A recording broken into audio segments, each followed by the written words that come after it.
Clad in mighty armor and wielding an ancient banner, the Blood Angels Terminator standard bearer is a symbol of unwavering courage and unbreakable brotherhood. In battle, he carries the honored standard, rallying warriors even in the darkest of conflicts. His presence alone inspires those around him, turning the tide of war and ensuring victory against overwhelming odds. Hello my friends, my name is Max, and today we're building this very nice Blood Angels standard bearer from the Blood Angels Terminator Assault Squad.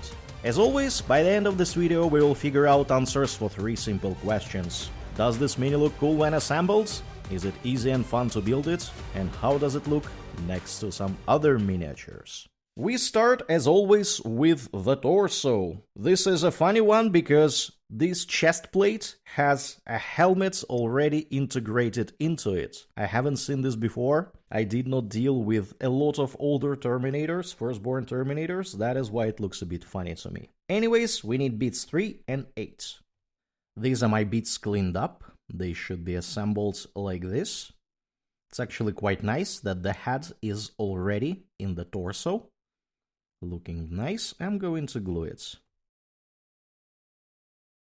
And this is our pal with the torso assembled. Now we need to add a right hand 13 with a thunder hammer. And this is our right hand cleaned up. Let's see how it should be assembled here. Should be somewhat like this. According to the pictures, he is holding it in this kind of way because he bears the standard. And this is our pal with the thunder hammer. Note that you might require partial assembly here because the thunder hammer and the arm are covering some parts of the armor. However, I think it's gonna be fine if you just move it around a bit and reposition the hammer, for example, like this. It's gonna be more or less fine. Moving forward, we need a left arm 18. And this is our left arm. Should be sitting over here like this. And yet again, there is no lock here, so I don't know the correct angle to attach it. And that is why I will wait and not glue it just now. I will assemble the banner with this hand first. And for that, we would need to skip these instructions and go for the banner made of bits 50, 51 and 52. I have all 3 bits for the standard here, and let's start with this one. Should be sitting over here. As you can see, there is a tiny lock here that should be assembled over here, like this. I'm going to try to glue it really carefully. And this is the top of our banner, sitting here fairly nicely. This fist is supposed to be here. So he is holding it like this in his left hand, and I'm going to glue it. There is a lock here. And that is how he holds his standard. The left hand is supposed to be attached over here along these lines. And that is what I'm gonna do next. And I will have to give all this thing some rest because it's a lot of moving parts here. And in the meanwhile, we will prepare the shoulder pads. And let's start with the shoulder pads that is on his right shoulder. I think I'm gonna go for bit 42 because it looks cool. This is my really cool looking right shoulder pad with Blood Angel symbology. Should be sitting over here, like this. And this is my pal with the right shoulder pad, looking incredibly nice. Now let's find the left one. For the left one, I will go for beats 38.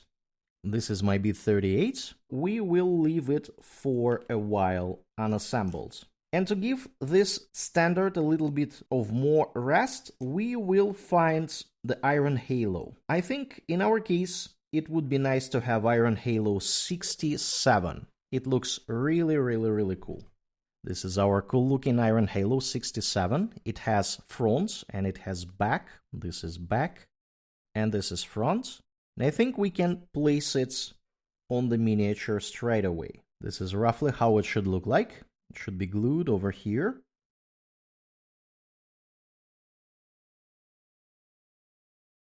And I think this looks good enough for me. Looking very, very cool. Next, let's see how this left hand is supposed to be assembled. Should be built somewhat along these lines. You might want to assemble it separately because this standard is definitely covering quite a lot of the mini.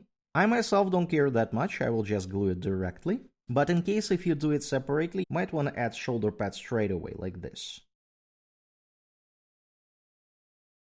A good guiding principle could be to make sure that this shaft is on the same level as his feet. You can just place him on the surface and jiggle a little bit the hand really carefully. And that should be more or less correct position. This is my pal with the standard. As you can see, the standard covers quite a lot of the mini. And I will put a shoulder pad over here now. And this is my shoulder pads in place. Now we need to drop this miniature on the base. We have a 40mm base here. I personally would glue all three parts here, the shafts and both of the feet. And that is our miniature, my friends. I will give it 5 service skulls out of 5 for the sheer fun of building it. And I will give it 4 out of 5 for its ease of assembly. Some bits here require really careful application of glue, and it's uncomfortably a lot of them, starting from this thing on top of the banner and ending with this Iron Halo thing.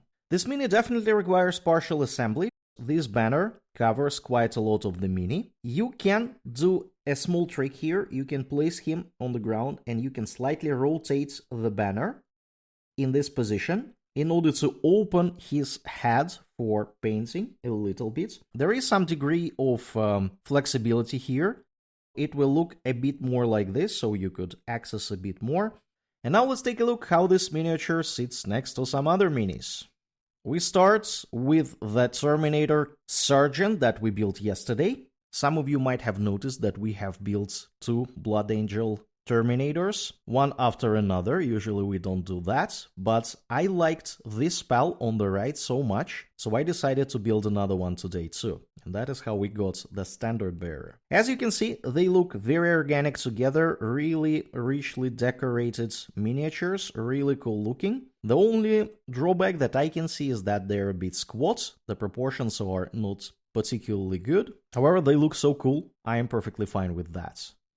Compared to a modern Terminator, for example Nightmaster from Dark Angels, we can immediately see that modern Terminators are taller, actually quite much taller, and that is how they look together. I really hope Blood Angels will get their own Primaris Terminators sometime soon.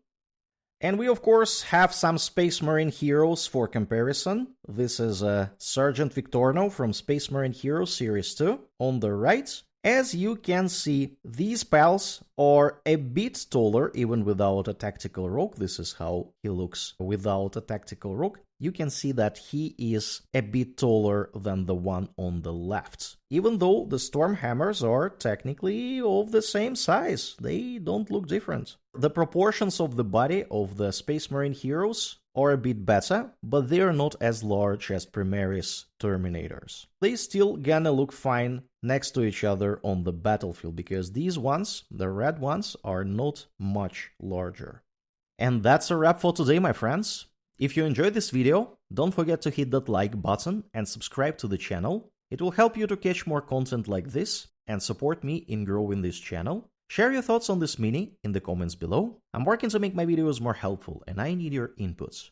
Check the description of this video for a Google form link and share. What's your biggest struggle when building Warhammer 40k minis?